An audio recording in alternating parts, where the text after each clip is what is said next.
اعوذ باللہ من الشیطان الرجیم بسم اللہ الرحمن الرحیم وبہ نستعین رب زدنی علما۔ السلام علیکم ورحمۃ اللہ وبرکاتہ۔ سلسلہ وار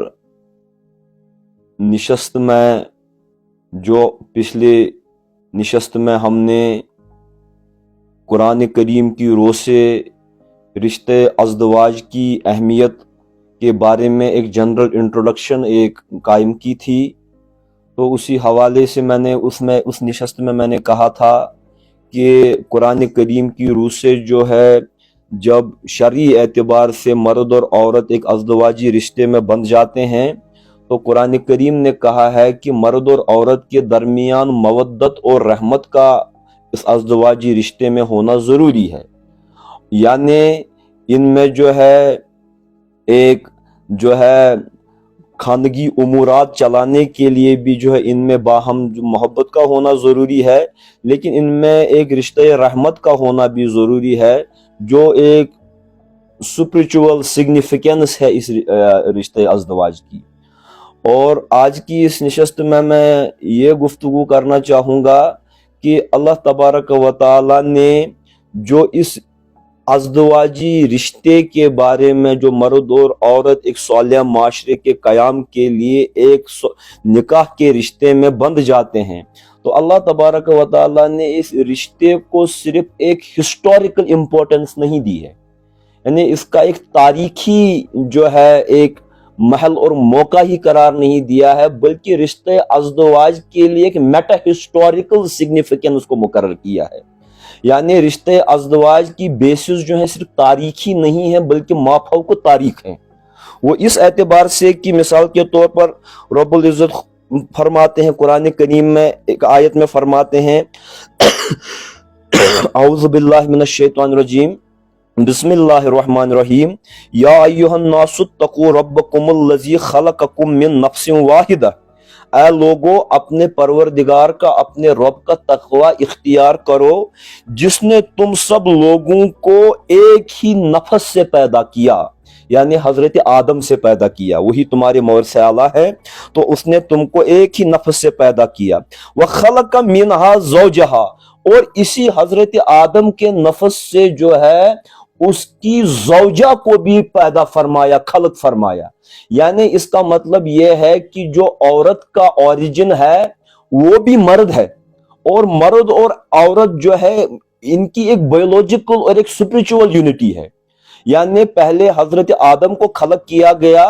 وَخَلَقَ مِنْهَا زَوْجَهَا، اور آدم کے وجود سے ہی جو اس کا جوڑا جو اس کے متناسب ہو، اس کے روحانی قوائف کے بھی متناسب ہو، اس کے حیاتیاتی قوائف کے بھی متناسب ہو، اس کے جذباتی قوائف کے بھی متناسب ہے، اس جوڑے کو آدم کے وجود سے ہی پیدا کیا گیا ہے۔ یعنی there is a biological unity between man and woman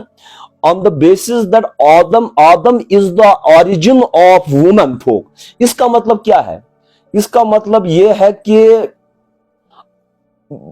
پچھلے ادوار میں جو ہے پچھلے قوموں میں جو ہے عورت کو بہت ہی گیا گزرا سمجھا جاتا تھا۔ مثال کے طور پر اگر آپ بہت سارے مذاہب کی بات کریں، میں نام لے کر تو نہیں کہتا، بعض جگہوں پر عورت کا کردار اتنا ثانوی تھا کہ اس کو مرد کے ساتھ چتا میں زندہ جلنا پڑتا تھا، اور اس کی کوئی انفرادی حیثیت نہیں تھی۔ اور مثال کے طور پر اگر آپ عیسائیت کی بات کریں، کرسچینٹی کی بات کریں، تو وہاں پر جو ڈاکٹرین آف اوریجنل سن ہے، یعنی یہ کہ یہ بتایا جاتا ہے کہ جب آدم کو جنت سے نکالا گیا تو آدم سے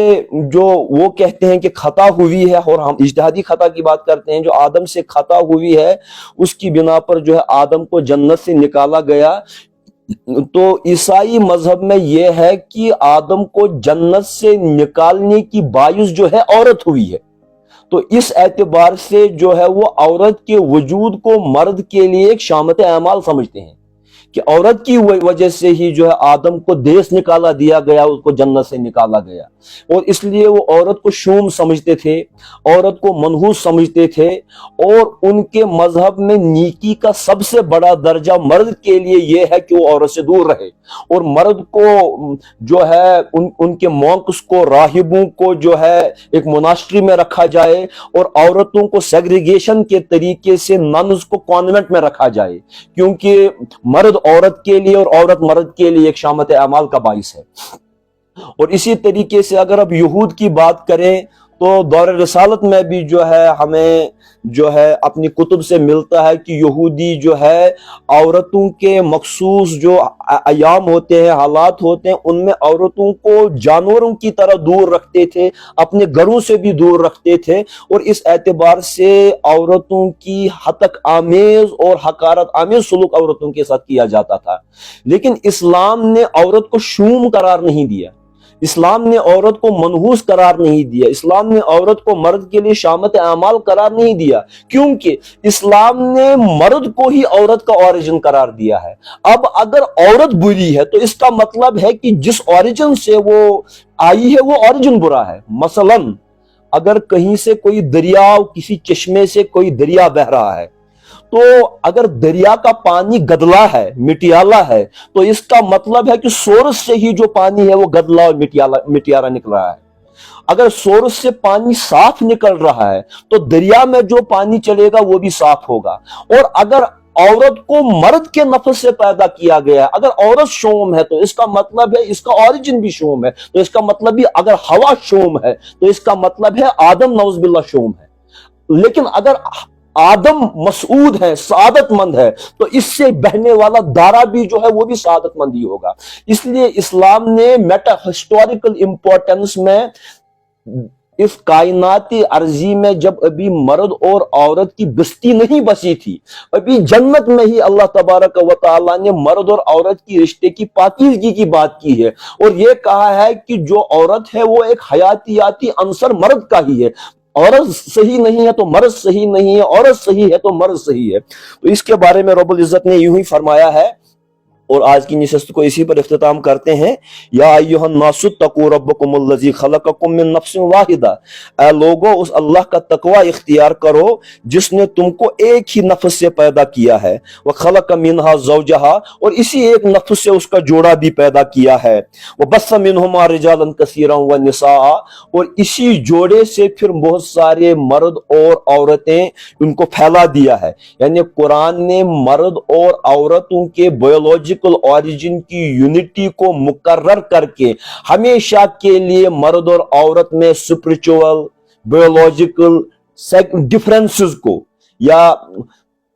ان کے الگ الگ ہونے کو جو ہے نکارا ہے، اس اعتبار سے کہ ان کے بھی ویسے ہی حقوق ہیں، ان کا بھی تقدس ویسا ہی ہے، ان کا بھی تقدس ویسا ہی ہے، کیونکہ عورت جو ہے آدم کا ہی ایک حیاتیاتی عنصر ہے۔ واتقوا اللہ الذی تساءلون بہ والارحام، لہذا اللہ سے ڈرو جو کل کو تمہیں اس رشتے کے متعلق سوال کرے گا، بھی اس ازدواجی رشتے کے بارے میں سوال کرے گا۔ یعنی انسان یہ نہ سمجھے کہ شادی جو ہے ازدواج ایک دل لگی ہے، ایک کھیل تماشا ہے۔ تساءلون بہ، روز قیامت تمہارا اس رشتے کے بارے میں سوال ہوگا۔ You are responsible towards each other, تمہاری جواب دہی ہے ایک دوسرے کے تئیں، اور وہ اس جواب دہی کے متعلق الٹیمیٹ جواب دہی جو ہے روز قیامت ہوگی کہ how you have conducted, you both the pair has conducted each other, ایک دوسرے کے تئیں ان کی کیا ریسپانسبلٹیز رہی ہیں۔ ان والارحام، اور جملہ صلہ رحمی کے رشتوں کے متعلق روز قیامت پوچھا جائے گا۔ ان اللہ کان علیکم رقیبا، بے شک اللہ تبارک و تعالی ان معاملات میں تمہاری نگرانی کیے ہوئے ہیں۔ تو آج کی نشست میں بات یہ ٹھہری کہ جب مرد اور عورت ازدواجی رشتے میں بندھیں گے تو اس ازدواجی رشتے کو جو ہے ایک سوشل ایولیوشن کے طریقے سے یہ انسٹیٹیوشن آف میرج پیدا نہیں ہوا ہے، بلکہ اس کی ایک میٹا ہسٹوریکل ایسنس ہے۔ رشتے ازدواج کو جنت میں قائم کیا گیا ہے اور اسی کو پھر زمین پر ریپلیکیٹ کیا گیا ہے۔ وما توفیقی اللہ باللہ، والسلام علیکم ورحمۃ اللہ۔